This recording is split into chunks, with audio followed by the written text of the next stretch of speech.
Telangana gazetted ఉద్యోగుల సంఘం భూపాలపల్లి జిల్లా నూతన అధ్యక్షురాలిగా జిల్లా అడిషనల్ కలెక్టర్ విజయలక్ష్మిని ఆ సంఘం నాయకులు ఎన్నుకున్నారు. తెలంగాణ గెజిటెడ్ ఉద్యోగుల సంఘం భూపాలపల్లి జిల్లా అధ్యక్షురాలిగా పనిచేసిన జిల్లా బీసీ వెల్ఫేర్ ఆఫీసర్ శైలజ పదవి విరమణ పొందడంతో ఆ పదవికి అడిషనల్ కలెక్టర్ విజయలక్ష్మిని ఎన్నుకున్నారు. అధ్యక్షురాలితో పాటు ఖాళీగా ఉన్న స్థానాలకు సభ్యులను నియమించారు. అసోసియేట్ అధ్యక్షునిగా సంధాని, తెలంగాణ గెజిటెడ్ ఉద్యోగుల సంఘం భూపాలపల్లి జిల్లా జనరల్ సెక్రటరీగా జిల్లా ఉద్యానవన శాఖ అధికారి సునీల్ను ఎన్నుకున్నారు. ఈ కార్యక్రమంలో టీజీఓ రాష్ట్ర అధ్యక్షుడు, ఉద్యోగుల సంఘం జేఏసీ రాష్ట్ర నాయకులు ఎలుగురి శ్రీనివాస్తో పాటు ఇతర నాయకులు పాల్గొన్నారు. నమస్కారం. ఈరోజు ఇక్కడ మన మధ్యలో ఉన్నటువంటి స్టేట్ బాడీ అసోసియేషన్ అందరికీ, అదేవిధంగా ఉమ్మడి జిల్లా ప్రతి ఒక్కరికి పేరు పేరున నాయక నమస్కారాలండి. మరి ఈరోజు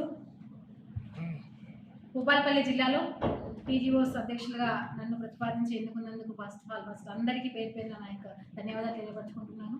మరి ఇంతవరకు ఇక్కడైతే ఏ విధంగా అయితే ప్రతి ఒక్కళ్ళ సమన్వయంతో ముందుకు నడిచిందో అదే విధంగా నడిచే విధంగా ప్రయత్నం చేస్తాను. ప్రతి అంశాన్ని కూడా స్టేట్ వాళ్ళతోటి మనం పంచుకుంటూ ఎక్కడ కూడా ఎటువంటి సమస్య రాకుండా ప్రతి ఒక్క ఉద్యోగి కూడా సునాయాసంగా ప్రశాంతంగా ఉండేటట్టుగా స్టేట్ వాళ్ళ సపోర్టింగ్ తోటి నడిపే విధంగా చూసుకుంటాను. Thank you.